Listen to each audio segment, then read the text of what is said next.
There's a question lingering on Capitol Hill today. Why did Republican members of Congress tank a vote to name a Florida courthouse after that state's first black Supreme Court justice? Even some of its Republican co-sponsors can't say why they voted against it. Florida Representative Vern Buchanan tells the New York Times this, quote, "I don't know," when asked about his vote. The measure had been set to pass with broad bipartisan support until, Congressman Andrew Clyde of Georgia, the man who called January 6th a normal tourist visit, remember him, circulated an article about a decision the justice had made regarding school prayer in 1999. While some members of Congress claim this was the reason they voted no, quote, other supporters of the bill who ultimately voted against it said they were confused about what was happening on the House floor. Congresswoman Kathy Castor telling the New York Times, quote, they didn't articulate a reason. It was knee-jerk herd mentality. Explains a lot, doesn't it? Joining us now, Eddie Glad, chair of the Department of African American Studies at Princeton University, and former Republican Congressman David Jolly is here, national chairman of the Serve America movement, both MSNBC contributors.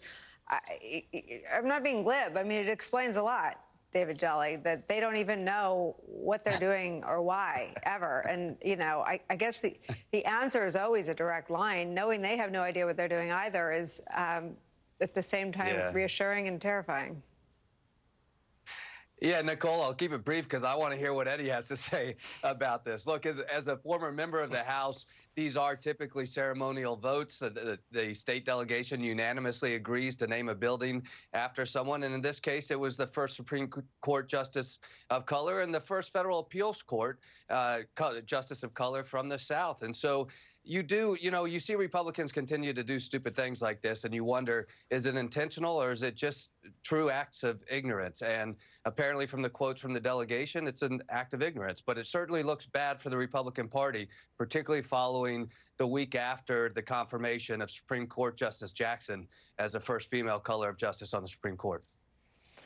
You know, it renders all of their rhetoric and feigned outrage about cancel culture so stupid. I mean, Eddie, they don't even know why they canceled something that they were for, 48 hours ago.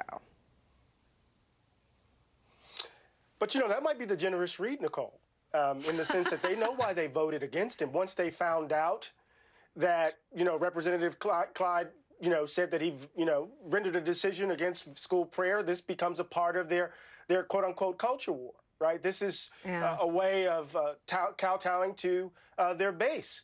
So they didn't want to get caught voting for someone like that and get primaried, I suppose. But I think for me to describe it as part of the culture wars is a bit too generous. We need to stop describing it as such.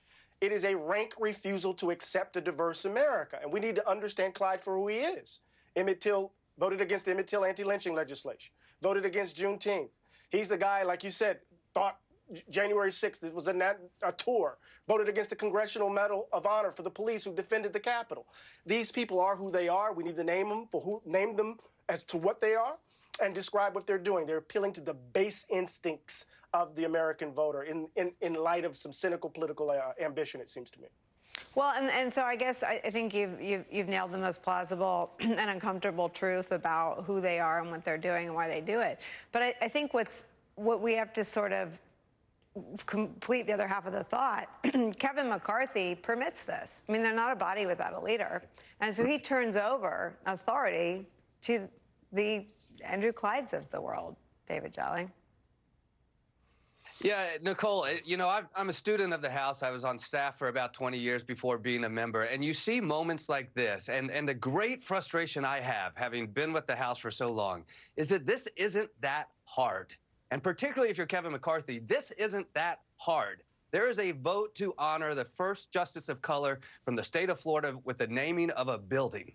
If you're going to go through the opinion of every justice that is up for a ceremonial naming, that has never happened before in the House. And so what does it look like for Kevin McCarthy and the Republicans?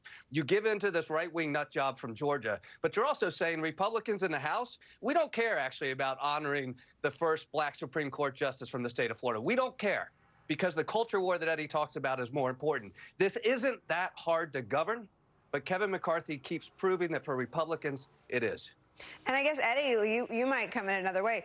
It is so hard. It is the most difficult thing in the world for them to see America as it is. And so what is easier is to erase this justice, right? Exactly. There is this sense among a certain cadre of Republicans, and they seem to have an oversized influence in the Republican Party, that this country must remain a white nation in the vein of old Europe. And that means the built environment. That means the name of buildings. That means the name of courthouses. That means the history that we teach.